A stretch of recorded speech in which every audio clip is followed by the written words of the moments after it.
नमस्कार, मैं हूं आपके साथ अनुष्का और आप देख रहे हैं ARA6 न्यूज। बांदीपुरा से मीरा आतिफ की रिपोर्ट। स्वतंत्र उम्मीदवार मुदासिर अहमद के लिए एक महत्वपूर्ण रैली में बर्खास्त प्रोफेसर अब्बारी नाइक ने जोरदार समर्थन व्यक्त करते हुए कहा कि आगामी इत्तेहाद पार्टी AIP के सभी उम्मीदवार भ्रष्ट हैं। भीड़ को संबोधित करते हुए बारी ने समुदाय द्वारा अहमद का समर्थन करने की आवश्यकता पर जोर दिया, जिन्हें उन्होंने सामाजिक कल्याण के लिए प्रतिबद्ध एक समर्पित उम्मीदवार बताया। बारी नाइक, जिन्होंने खुद को इंजीनियर राशिद की विचारधारा से जोड़ा, मौजूदा राजनीति परिदृश्य की आलोचना की और बांदीपुरा के नेतृत्व में बदलाव का आह्वान किया। उन्होंने मतदाताओं से मुदासिर जैसे उम्मीदवारों को प्राथमिकता देने का आग्रह किया, जो सामुदायिक विकास और अखंडता पर ध्यान केंद्रित करते हैं।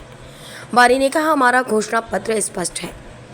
अगर मुदासिर यह चुनाव जीतते हैं तो हम 6 महीने के भीतर बांदीपुरा में भ्रष्टाचार को खत्म कर देंगे और अपने लोगों के विकास और बेहतरी की दिशा में काम करेंगे। उनकी टिप्पणी उपस्थित लोगों के साथ गूंज उठी, जिन्होंने भ्रष्टाचार मुक्त भविष्य के अहमद के दृष्टिकोण के लिए अपना उत्साह व्यक्त किया। मुदासिर अहमद एक होनहार स्वतंत्र उम्मीदवार, समुदाय द्वारा सामना किए जाने वाले प्रमुख मुद्दों को संबोधित करके बांदीपुरा में सकारात्मक बदलाव लाने का लक्ष्य रखते हैं। उनका अभियान पारदर्शिता और जवाबदेही पर केंद्रित है, जो प्रगति के साझा लक्ष्य के तहत नागरिकों को एकजुट करने की कोशिश करता है। जैसे जैसे चुनाव नज़दीक आ रहे हैं, रैली ने अहमद के लिए समर्थन को बढ़ावा दिया है, जिससे उन्हें क्षेत्र में यथास्थिति को चुनौती देने में सक्षम एक मजबूत उम्मीदवार के रूप में स्थापित किया गया है।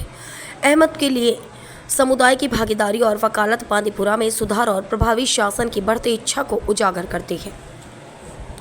आपको पता होगा पिछले 10 दिनों से हम यही है, हम डोर टू डोर कैंपेन कर रहे हैं और आपने मैक्सिमम देखा होगा हम मीटिंग्स पे भरोसा करते हैं, फेस टू फेस हम इंटरेक्शन करते हैं, चाहे वो दुकानदार भाई हो, चाहे हमारी माएँ बहनें जो घर में है, उनसे इंटरेक्शन करते हैं। और हमने सीधे मैनिफेस्टो 16 पॉइंट मैनिफेस्टो हर एक बनाता है, उसको इम्प्लीमेंट।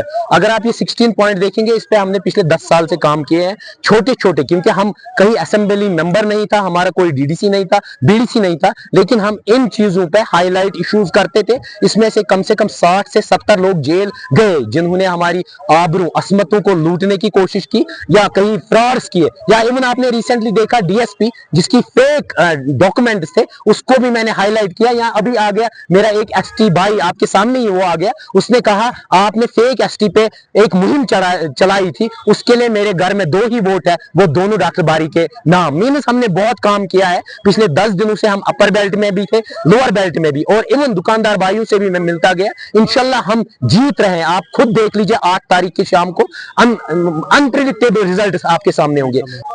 देखिए, एक शायर ने कहा कि जहां से आंख खुले वहीं से सवेरा समझो। हम ये नहीं कहते कि देर हो गई, क्योंकि अगर जवान जाग जाए अपने हुकूक के लिए, उसके लिए कभी देर नहीं है। तो वही सोचकर हम भी इसमें आए। चूंकि मैं मेवा सन्नत से वाबस्ता हूँ, पिछले 24 साल से फ्रूट मंडी सोपोर में हूँ, 2 टाइम्स प्रेसिडेंट रहा हूँ। तो आज हमने पॉलिटिक्स इसलिए ज्वाइन की ताकि ये जो जवान हैं, इसमें इलेक्टोरल पॉलिटिक्स में हिस्सा लेने का जज्बा बढ़ गया। तो उस चीज़ को उजागर करने के लिए हम आए। मेरे पास जवान आए नाइक थे से कि आप कंटेस्ट कर लीजिए। वहाँ पे एक कमेटी चल रही थी, इस्लाही कमेटी, जो कि एंटी ड्रग्स मुहिम चला रही थी। 5-6 साल बहुत अच्छा काम किया। फिर पॉलिटिशियन जो हैं, उन्होंने आधों को बंद रखवा लिया, आधों को कुछ किया तो उसको ख़त्म कर दिया। तो अब नए सिरे से ये कहना चाहते हैं कि अभी हमारे कश्मीर में तकरीबन 13 लाख बच्चे और बच्चियां जो ड्रग्स में मुलविस है, अगर हम उनकी फिक्र नहीं करेंगे तो कौन आएगा। उस चीज को लेकर खाली असेंबली में जाना ही हमारा मकसद नहीं है, बल्कि हक की आवाज को बुलंद करना, धीरे धीरे यूथ को कनेक्ट करना और एक प्लेटफॉर्म ऐसा तैयार करना जहां से आवाज हमारी बुलंद होगी। डॉक्टर बारी साहब, हम एक ही प्लेटफॉर्म पे चल रहे हैं कि हक की आवाज कहे, कौन सुनने वाला होगा, कौन ना सुनने वाला होगा। अजान देने वाले को अजान देनी होती है, नमाज पढ़ने के लिए कौन आएगा, वो तो तौफीक अल्लाह देता है। इसीलिए हम हक की आवाज बुलंद करेंगे। बाकी हमारे साथ कितने जुड़ेंगे, इंशाल्लाह वी एक्सपेक्ट कि यूथ दिन ब दिन बहुत जुड़ रहा है। और इंशाल्लाह रहमान, बारी साहब ने कहा, हम भी कहते हैं कि हमें उम्मीद है कि हम सरप्राइज देंगे, क्योंकि अभी जो बहुत बड़े पॉलिटिशियंस हैं वो तो हमको गिनती में नहीं लाते। लेकिन इंशाल्लाह आप देख लीजिए, अल्लाह की जात से उम्मीद है, अल्लाह इज्जत और जिल्लत देने वाला है। वो तो इज्जु मुंतशा, वो तो जिल्लु मुंतशा, भैया देखल खैर इन्नका अला कुल्ली शाइन के।